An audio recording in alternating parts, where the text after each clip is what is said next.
June 11th, 1944, 04:45 hours. 10 miles off Saipan in the Marianas. The Pacific is black glass under a fading moon. On the island, palm fronds shiver in a warm wind that smells of salt and volcanic dust, in a command dugout carved into coral rock. Lieutenant General Yoshitsugu Saito stands over a map lit by a single hooded lantern. The lantern flame trembles with every distant thump of surf, and the air inside is thick with sweat, damp canvas, and cigarette smoke. Outside, sentries stare into the darkness, listening, because there is almost nothing else to rely on. Then the darkness begins to vibrate. It is not thunder. It is a deep, layered growl, as if the sky itself has gained engines. A runner bursts in, breathless, helmet still wet with dew. Aircraft. Many aircraft. From the east, Saito does not need the rest. He's been waiting for this sound, dreading it, measuring time by it. Somewhere beyond the horizon, American carriers have turned into the wind and launched a storm. Above Saipan, the first shapes appear as faint crosses against the paling sky. Grumman F-6F. Hellcats lead the way, thick-bodied fighters built to take punishment. Behind them come SB, 2C Helldivers, and TBF Avengers, their wings heavy with bombs and rockets. They do not circle to admire the view. They drop into attack runs with the calm certainty of men who own the altitude. The speed and the initiative. You can feel it on the ground before you can see it clearly. The rising whistle of a dive, the hard crack of anti-aircraft guns, then the impact that punches the island like a hammer. Sand and coral spray upward. Coconut trunks splinter. A fuel dump erupts into a pillar of orange and black that turns dawn into a furnace. Saito moves outside, boots grinding coral grit. Staff officers cluster around him, trying to make sense of scattered reports. Their field telephones are already unreliable. Lines cut by blasts or shaken loose. Radios sputter with static. There is no radar screen glowing in a protected room, no clean warning that a raid is forming 100 miles away. There is only the human ear, the human eye, and a few minutes that feel like seconds. At Aslito Airfield, mechanics and ground crews sprint across the runway, dwarfed by revetments and parked aircraft. A handful of Mitsubishi A6M0s are dragged into position, but the scene is desperate, not heroic. Fuel is precious. Every drum represents hours of planning, shipping, and luck. And now it might become a fireball. Pilots strap in fast, some still pulling on gloves as engines cough to life. Orders are shouted, then drowned out as bombs begin walking across the field. A Zero lifts off, wheels barely clearing the coral runway. A Hellcat drops on it immediately, guns flashing, tracers stitching the air. The Japanese fighter rolls, trying to climb, trying to find space, but it is already behind the rhythm of the fight. The Americans are not just attacking the airfield, they are attacking the possibility of response. Farther inland, Vice Admiral Chuichi Nagumo, the man who once commanded the carrier strike force at Pearl Harbor, now stands on Saipan under the very thing he used to deliver. His face is older, heavier, and the sound above him is not a weapon he controls anymore. He listens to the detonations and understands the arithmetic. The Americans can launch from the sea, recover, refuel, rearm, and launch again. Their flight decks are moving airfields. Their logistics trail is long, but it is intact. Their pilots rotate, their planes arrive new, and their gasoline seems to multiply. On Saipan, gasoline does the opposite. Each raid makes it rarer. Each fire makes it vanish. Even if aircraft survive, pilots start to count sorties like rationed meals. Commanders begin to look at their remaining fighters not as tools to win the sky, but as tokens to spend carefully, because every time a plane climbs, it may not come back. The raid shifts targets, Hell divers peel off in groups, their dive breaks screaming. Bombs fall into coastal gun pits and command posts. Avengers skim low to drop torpedoes at any ship unlucky enough to be near shore. Hellcats strafe anything that moves trucks, parked planes, even the roads that might carry reinforcements. The island shakes as if it is being dismantled piece by piece, and the effect is not only physical, it is psychological. It tells every officer on Saipan that planning is now done under a ceiling controlled by someone else. Saito watches an ammunition dump detonate, the blast wave pushing hot air across his face. He tastes grit and smoke. Nearby, a soldier clutches his rifle and stares upward, not firing, just staring, because what can a rifle do to a machine that lives in the upper air? This is the moment the fear takes shape. Not fear of death. That is ordinary. Fear of helplessness. Fear that no matter how brave the infantry, no matter how carefully the bunkers are dug, the Americans can reach in from the sky and crush the island's defenses at will. And the worst part is what follows after the first wave disappears westward. There is no relief. There is only waiting, because everyone on Saipan knows the carriers are still out there, turning again into the wind, already preparing the next strike. The first wave fades, and for a moment the air grows quiet enough that men hear their own breathing again. Smoke drifts low across the palms, carrying the bitter stench of burning aviation fuel and hot metal. Lieutenant General Saito stands with his hands behind his back, forcing stillness into his posture, as if stillness can steady the island. His staff looks to him for direction, but direction is a luxury when the sky belongs to someone else. A signal officer returns from a cratered communications trench, face streaked with soot. The field line to the coastal batteries is dead. Another line to the southern sector is intermittent, the voice on the other end fading in and out like a drowning man. Radios work, then do not. As if the bombardment itself is shaking the words loose from the air, the island has watchers posted along ridgelines and beaches, men with binoculars and good eyesight. They are the warning system.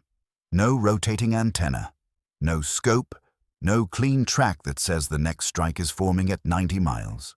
Just a shouted report. Just a guess at altitude. Just minutes. Those minutes are already spent. At Aslito, the surviving Zeros that can still fly taxi from their revetments. A maintenance crew pushes one by hand because the starter has been damaged, the propeller wobbling as if the aircraft is tired before it even takes off. The pilots climb into cockpits that smell of oil and sweat and fear.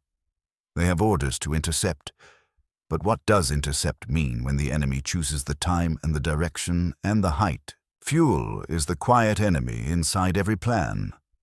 The Japanese have drums hidden under camouflage nets and in caves. But each raid finds something.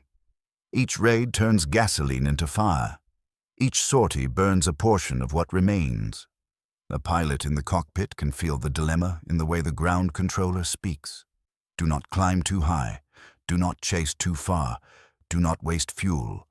And yet if he does not climb, he dies. If he does not chase, the next bombs land unopposed. The second wave arrives like a sentence being finished. A distant growl becomes a roar. The sky fills again, and now the Americans come in with practiced efficiency. Fighters high, bombers diving, attack planes skimming low where bullets kick up dust along roads and revetments.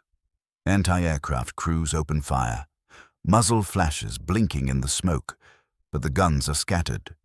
Ammunition limited, and coordination is fragile without reliable communications.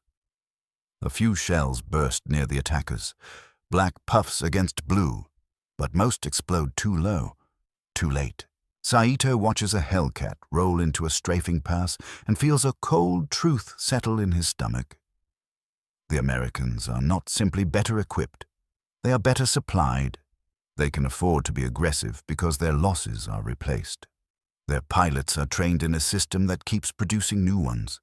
Their carriers sit over the horizon like steel cities. Each flight deck a runway that can move away from danger. Each hangar full of spare parts and ordnance. If one carrier takes damage, another fills the gap. If one squadron is depleted, another rotates in. On Saipan, there is no rotation. There is just a shrinking list. A staff colonel points to the map, voice low, trying to keep the panic out of it. If we could mass our fighters for one strike, we might hit their carriers. Saito does not answer immediately. He knows the thought is already dead. To hit the carriers, the Japanese must find them. To find them, they need scouts that can range out, radios that can report accurately, and enough fuel to send aircraft searching for hours across empty ocean. Those scouts must survive Hellcats that patrol the approaches and must return before their fuel runs out, even if they find the Americans. The strike aircraft must then take off, form up, navigate, and attack through layers of fighters and anti-aircraft fire. All of it requires time. All of it requires visibility. The Americans deny both. In the afternoon, as fires still burn, Saito receives a message from another sector. A bunker has collapsed under repeated near misses. A truck convoy was destroyed on a road before it reached its destination. The men report casualties not from infantry assault, but from metal falling from the sky. Plans that had taken weeks to prepare are being undone in hours. The fear that spreads through headquarters is not dramatic. It is methodical.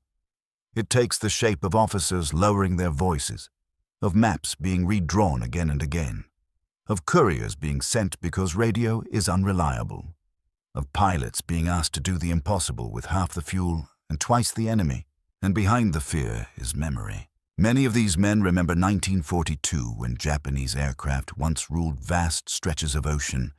They remember the confidence of the early months when carriers and land-based airfields opened the way for advances. But the Pacific has changed. The enemy learned, built, and adapted. Now American air power is not a single weapon.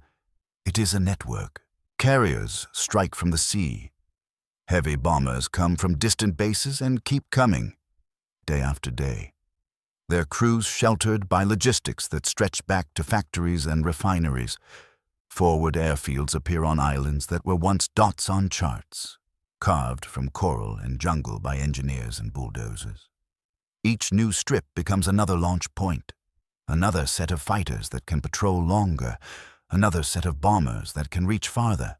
On Saipan, as the sun lowers and the raid finally ends, the silence feels temporary, like the pause between waves. Saito stands in the ruined dusk and understands what Japanese generals across the Pacific have begun to fear most. It is not one raid. It is the certainty of the next. On Saipan, the fires burn in slow pulses. Orange light licking the undersides of clouds. Men dig, cough, and carry the wounded by lantern glow. Ammunition is moved deeper into caves. Fuel drums that survived are rolled into shadows and covered with tarps and palm fronds. The island tries to make itself small. Out at sea, the American carrier force does the opposite. It expands its rhythm. On the flagship, flight deck crews work under red lights, moving like a practiced factory line. Ordnance men roll bombs into place with gloved hands. Armorers check fuses. Plane captains wipe oil streaks from cowlings and slap the sides of engines as if encouraging living beasts. Pilots gather around a map board, listening to briefings with an odd calm, because the system around them is built to absorb fear and turn it into procedure. This is what Japanese commanders have come to dread, not only the aircraft themselves, but the machine that produces strikes again and again without hesitation. At 3:30, the carrier turns into the wind. The deck lights brighten. Engines start in a cascade, one after another, the growl blending into a single sound that feels like power being manufactured. Hellcats are launched first, climbing to form a protective ceiling. Then the bombers and torpedo planes roll forward, their wings heavy again. Even after a day of attacking, They lift off into darkness, disappear, and the carrier deck is already being cleared for the next cycle. Japanese intelligence officers on Saipan know carriers exist. They have read the reports. They have listened to stories from earlier battles. But knowledge is different from experience. Experience is hearing the raids return on schedule, like a clock that cannot be stopped. At dawn, the third wave arrives. This time, the Americans come not only to smash runways and fuel, they come to hunt movement. Fighters sweep low over the roads, firing into jungle gaps where trucks might hide. Dive bombers target radio masts and known headquarters locations. When a communications van tries to relocate, it is caught mid-turn, shredded by gunfire before it can even reach cover. Saito moves his headquarters deeper, into caves where the air is cooler but stale. The walls sweat with moisture. Maps are pinned to rock. Staff officers speak softly, as if loud voices might attract bombs. The cave feels like a fortress until the ground shakes from a near miss. Dust sifting down like ash, even underground. The sky finds you. A younger officer, desperate, suggests concentrating all remaining fighters for a single, decisive interception. If they can surprise the Americans, perhaps they can break the pattern. The problem is surprise requires sight. The Japanese lack the tools to see far enough, early enough. Without robust radar coverage, they react late. Launching in a scramble. Aircraft take off one by one, not in strong, coordinated formations. They climb through smoke and turbulence, trying to find the attackers already positioned above. By the time they reach altitude, Hellcats are waiting, and the fight begins with the Japanese already outnumbered, already behind, already spending fuel simply to get into position.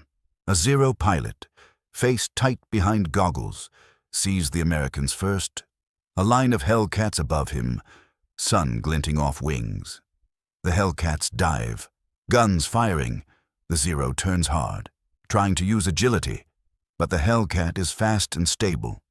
Its pilot trained to avoid turning fights and instead use speed and altitude.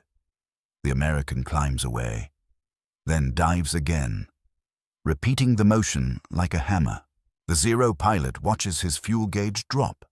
Every evasive turn drains it. He cannot chase far. He cannot linger. If he fights too long, he will not have enough to land. If he breaks off early, the bombers continue unchallenged. The sky has become a trap made of choices, and every choice is loss. This is where fear becomes strategic. It begins to shape how Japanese generals think. Plans for counterattacks are delayed because moving troops in daylight is suicide. Reinforcements cannot march openly. Supply convoys must move at night, and even then they risk flares, patrols, and random strafing. Artillery cannot set up in obvious positions. If it fires, American observers may spot the flashes, and aircraft will come for it within hours. Defense becomes paralysis. On Saipan, Saito reads reports from other islands and understands this is not just his battle. Across the Central Pacific, Japanese commanders have watched American air power expand like a tide. First, it was carriers striking suddenly, then leaving. Now carriers linger, supported by more carriers, by oilers and ammunition ships that allow them to stay at sea longer. They are joined by long-range bombers from newly seized airfields, creating overlapping coverage. A ship or base that survives one kind of raid becomes vulnerable to another. Even when Japanese aircraft do manage to reach the Americans, they face another wall. Carrier task forces are layered defenses. Fighters patrol at altitude. Radar-equipped ships track incoming raids and vector fighters onto them. Anti-aircraft guns fill the air with metal. The attackers must fly through all of it. And then, if they reach the ships, they must hit fast-moving targets protected by smoke and maneuver. Each failed strike costs planes and pilots Japan cannot replace. Saito thinks of pilot training. He knows the numbers. Early in the war, Japanese naval aviators were elite, forged through long training and harsh selection. Now, Fuel shortages and losses have shortened training. Replacement pilots arrive with fewer hours, less experience, and less confidence. They face Americans who have grown better and who rotate through a massive system of training bases, replacement pools, and standardized tactics. The imbalance is not just in machines, it is in time. America buys time with logistics. Japan bleeds time with every sortie. As dusk falls again, Saipan remains under threat. The raids lessen, but only because the Americans have shifted some aircraft to other targets and to patrols. Still, the constant presence remains. Even when bombs are not falling, the sound of engines in the distance keeps men tense, eyes lifted, waiting. In his cave, Saito closes his eyes for a moment and imagines what it would feel like to plan, without that pressure, to move troops freely, to stockpile supplies in daylight, to concentrate forces openly. He opens his eyes. That world is gone. The Americans have taken it, not with one decisive battle alone, but with a relentless system of air power that never lets go. The raids over Saipan do not stop because the Americans are satisfied. They slow only because the island is being converted from a battlefield into a tool. Days pass, then weeks. Bulldozers crawl over coral like beetles, scraping and leveling, pushing crushed rock into long, pale runways. Seabees work with shirts off in the heat, hammers ringing, trucks grinding gears, steel plates clanking into place. Fuel arrives in ships that do not turn back. Ammunition arrives in crates stacked higher than a man. Tents become warehouses. Warehouses become hardened revetments, and the air above the Marianas fills with the constant movement of aircraft that take off, climb, and disappear westward. Japanese officers watching from scattered outposts understand what those runways mean before the first bomb falls on the home islands. It means the distance is gone. November 24th, 1944, Tokyo, before dawn. The city sleeps under a cold sky, rooftops dark, river channels silver. In a reinforced room at Imperial General Headquarters, a duty officer listens to reports that do not fit the old map of the war. The American bombers are coming from the southeast, not from China, not from some far edge of the world, but from islands Japan used to consider beyond the reach of serious threat. He hears the first warning as a stutter of radio messages and hurried voices. Coastal lookouts, anti-aircraft units, fragmented reports stitched together into a picture too late. Then the sirens begin across Tokyo. The sound rises and spreads, a long wail that makes dogs bark and shutters rattle. People sit up in futons. Children cry. Men in uniform run for helmets. In the headquarters, officers lean over maps and plotting boards, trying to translate chaos into orders. A senior general stands near a window slit, jaw tight, listening for the engines. He knows the Americans call the aircraft B-29. He has studied the numbers, the payload, the altitude. He also knows something more important than statistics. These bombers represent a kind of air power Japan cannot easily touch. High above the city, the first B-29s appear as dark shapes, flying straight and steady in formation. They do not dive. They do not weave. They do not need to. They are riding a ceiling that Japanese fighters struggle to reach, and they are guided by a network that begins thousands of miles away, supported by maintenance crews, spare engines, replacement crews, and endless fuel. Japanese anti-aircraft guns open fire. The shells burst with dull flashes far below the bombers, black puffs that look close from the ground but are not. Searchlights stab upward, sweeping, crossing, trying to catch a wing. A few beams lock on, and for an instant a bomber glints like a fish in a net. Then the bombs start to fall. You cannot see them well at first. You feel them as impacts that thud through the city, shaking walls, shattering windows, throwing dust from ceilings. A factory district takes hits. A rail yard erupts in sparks and twisted steel. Fires begin small, then spread, fed by wind and the close-packed wooden buildings that make Tokyo vulnerable in ways the generals cannot change. Inside headquarters, the fear is not loud. It is precise. It is the fear of a commander watching the battlefield expand to include his own capital, and knowing he cannot stop the attacks with a single clever move. Fighters scramble, but the scramble itself is a confession. Without comprehensive radar coverage and reliable early warning, interceptors lift off late. Pilots climb hard, engines straining, fuel burning fast.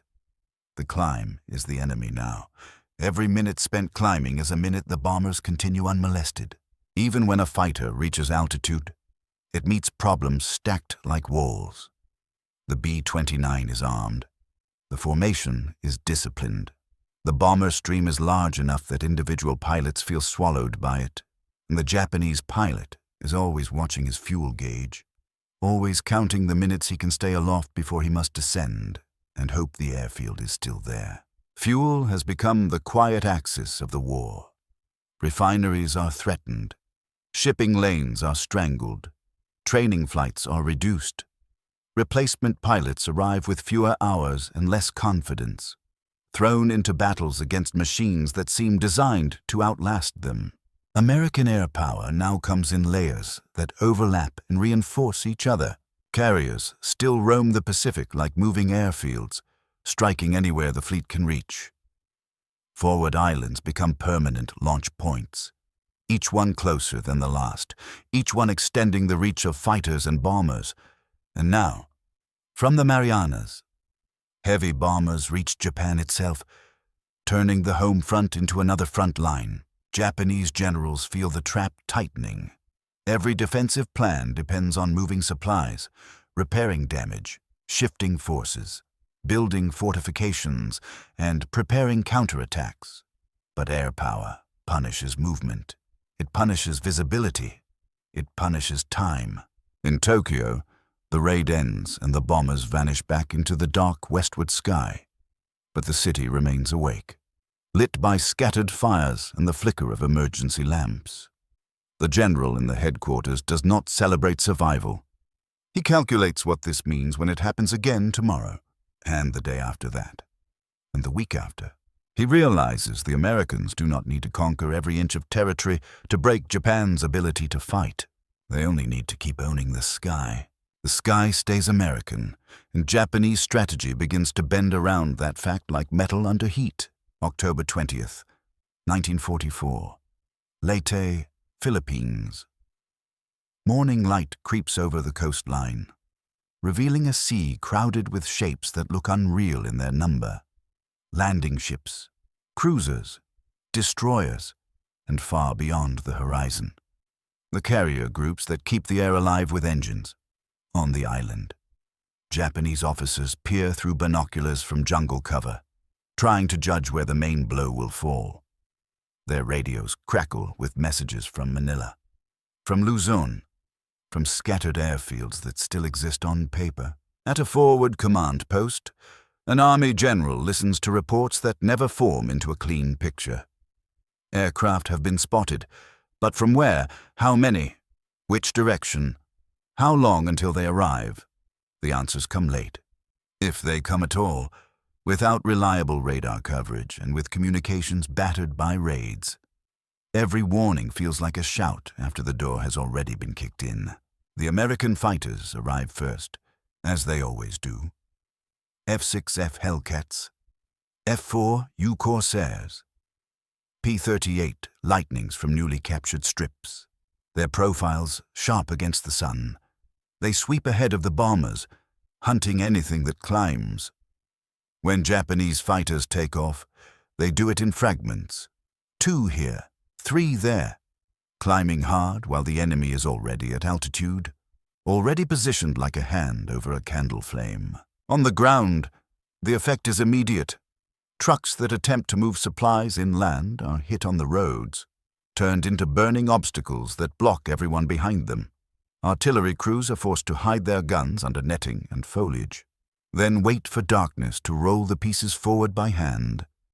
Even then, Flares can turn night into a bright white stage, and strafing runs can find the motion. You can feel the change in the way officers speak. Plans become conditional. Orders include the phrase, "if the weather allows," "if the aircraft do not appear," "if the road remains passable." Men start to measure time not by hours, but by the gaps between raids. At Japanese air bases across the Philippines, the problem is no longer simply replacing lost aircraft. It is fueling the ones that remain. Fuel convoys are attacked at sea. Storage tanks are bombed. Training flights are cut to preserve what little gasoline is left. And that decision echoes forward into combat. Pilots arrive with fewer hours, less gunnery practice, less confidence in formation flying. Then they are thrown into the worst environment imaginable. An air battle where the Americans control altitude, timing, and numbers. In Manila, staff officers study the situation and find themselves cornered by mathematics. If they commit fighters aggressively, they risk losing them all in a single day. If they hold them back, American air power crushes their movement and supply. Either choice leads to the same end, just at different speeds. By early 1945, the desperation takes a new shape. On an airfield, a young naval aviator is briefed in a voice that avoids the word suicide, but cannot hide the meaning. He is told to strike the enemy ships, to make the impact that conventional tactics can no longer achieve. He nods, because the pressure of the moment is heavier than the weight of the aircraft.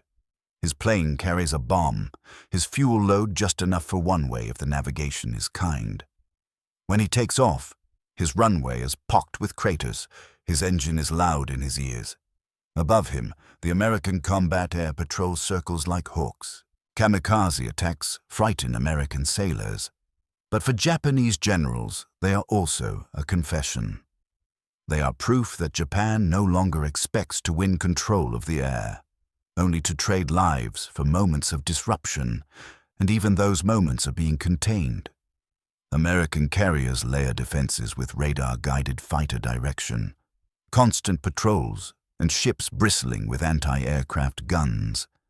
The attacker has to survive long enough to see the target, and most do not. April 7th, 1945. East China Sea. The battleship Yamato steams south with escorts, its massive hull cutting through a gray sea, spray breaking over the bow. The mission is spoken of with grim simplicity, a final sortie toward Okinawa. On the bridge, officers keep their eyes on the horizon, knowing the real threat is not a battleship duel. It is the sky. They do not have the air cover they need.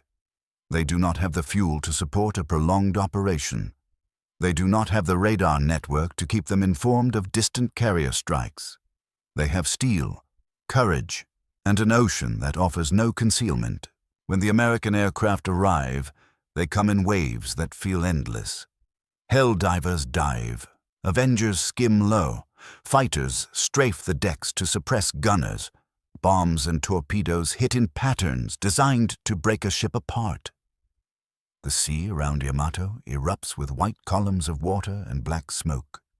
Anti-aircraft fire fills the air. But it is a storm thrown upward at a storm coming down. A Japanese admiral watching reports from shore learns the lesson every commander in the Pacific has learned by now. Even the largest ship in the world is only a target if the enemy owns the air.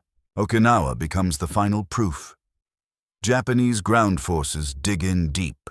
Knowing they cannot stop the landing at the waterline, they build caves, tunnels, and hidden positions, because anything visible from above is eventually destroyed. Even so, American air power keeps pressing, day after day, cutting roads, hitting supply points, spotting artillery flashes, and punishing any movement that dares to happen under daylight. For Japanese generals, fear of American air power is not cowardice. It is realism. It is the awareness that the sky has become an active weapon system, one that can search, strike, and return again and again, backed by carriers, bombers, and forward airfields that move closer each month. On the maps, Japan still has defensive lines. In the air, those lines are already broken. June 19th, 1945. Tokyo, Imperial General Headquarters. The air in the war room is heavy, not with smoke now, but with fatigue. Ceiling fans turn slowly, pushing warm air over maps that have been erased and redrawn until the paper looks bruised. Staff officers stand with folders pressed to their chests, faces set in the careful stillness of men delivering bad news for the 100th time. Outside, the city still bears scars from the fire raids. Some districts are open wounds of ash and twisted metal. Even the streets feel quieter, as if Tokyo has learned not to draw attention. Inside the headquarters, a senior general listens to the morning reports with the same grim focus he once reserved for troop movements.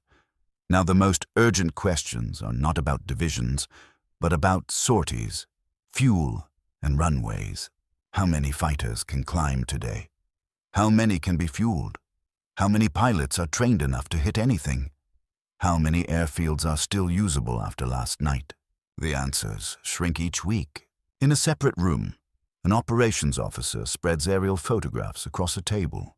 Rail yards cratered, bridges broken, ports burned, warehouses flattened.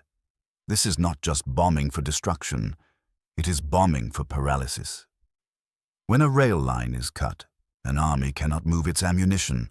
When a port is wrecked, food and fuel cannot land. When a refinery is hit, the shortage becomes permanent.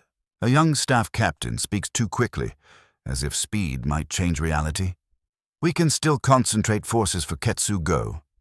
We can still make them bleed on the beaches. The general does not correct him in front of the room.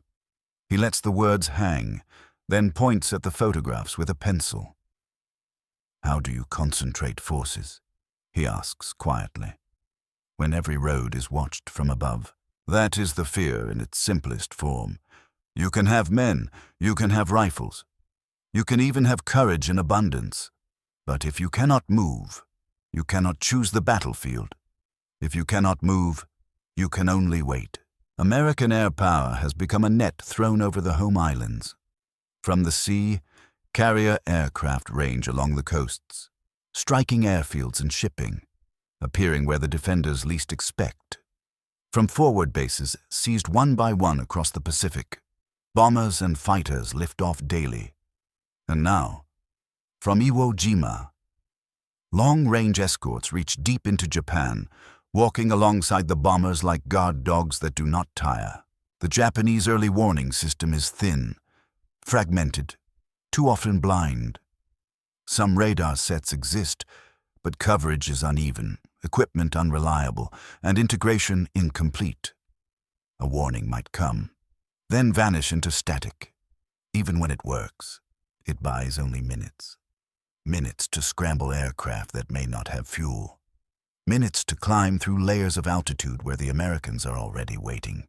In a fighter unit outside the capital, a commander stands beside the runway watching mechanics drain the last usable fuel from damaged planes to feed the few that can still fly.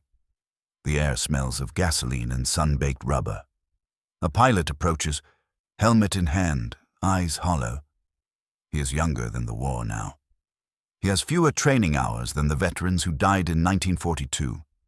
He will take off anyway, because the raid is coming, and not taking off feels like surrender. When the sirens wail, you feel it in your chest before your mind catches up. The ground crews freeze for a heartbeat, then move. Engines start, propellers blur. The first fighter lifts off, clawing upward. Above him, the sky is already full of distant silver dots. B-29s fly high and steady. Fighters circle above them. Some raids come in daylight, confident and protected. Others come at night, when the bomb loads are designed to start fires, when the wind turns entire neighborhoods into kindling. Even when the bombers are not overhead, American fighters prowl the approaches, hunting anything that tries to rise. In the headquarters, the general hears the anti-aircraft guns begin, a distant rolling percussion. He does not look up, because he has looked up too many times. He knows what the sky sounds like when it is owned by someone else. He thinks back to earlier years, to the old belief that decisive battle could restore initiative. Now initiative belongs to the side that can launch, recover, refuel, and launch again without interruption. That is the carrier lesson repeated across the Pacific, and the forward airfield lesson, and the bomber lesson. The Americans did not bring one spear. They built an entire armory, and then built the roads to keep it supplied forever. Fuel returns to his thoughts like a recurring nightmare. Without fuel, pilots cannot train. Without training, new pilots die quickly. Without pilots, aircraft are metal sculptures. Without aircraft, every harbor becomes vulnerable. Every convoy becomes prey. Every defense plan becomes theory. The fear American air power produces is not only fear of bombs. It is fear of being forced into reaction. Fear of never having enough time to prepare. Fear of every movement being seen. Fear that any attempt to gather strength will be smashed before it can be used. August 15th, 1945. Tokyo. The general stands in silence as the emperor's voice goes out over the radio, thin and formal, carrying words that feel unreal even as they become final. In the room, some officers stare at the floor, some clench their fists. No one looks relieved. The war has been narrowed to a point where relief and grief occupy the same breath. Outside, the sky is bright and empty for once, and that emptiness is its own shock. For years, the sound of engines has been the background of every decision. For years, the threat has come from above, relentless and precise, a pressure that never eased. Japanese generals feared American air power because it was not a single weapon to be countered, but a system that could not be exhausted. Carriers that moved like ghosts across the sea. Bombers that reached farther than old maps allowed. Forward airfields that appeared and stayed. Radar and fighter direction that turned interception into an American advantage. And behind it all, fuel, factories, and logistics that kept the sky full. In the Pacific, the ground war mattered, the naval war mattered, the courage of soldiers mattered. But over time, one truth ruled them all. Whoever owned the air owned the future.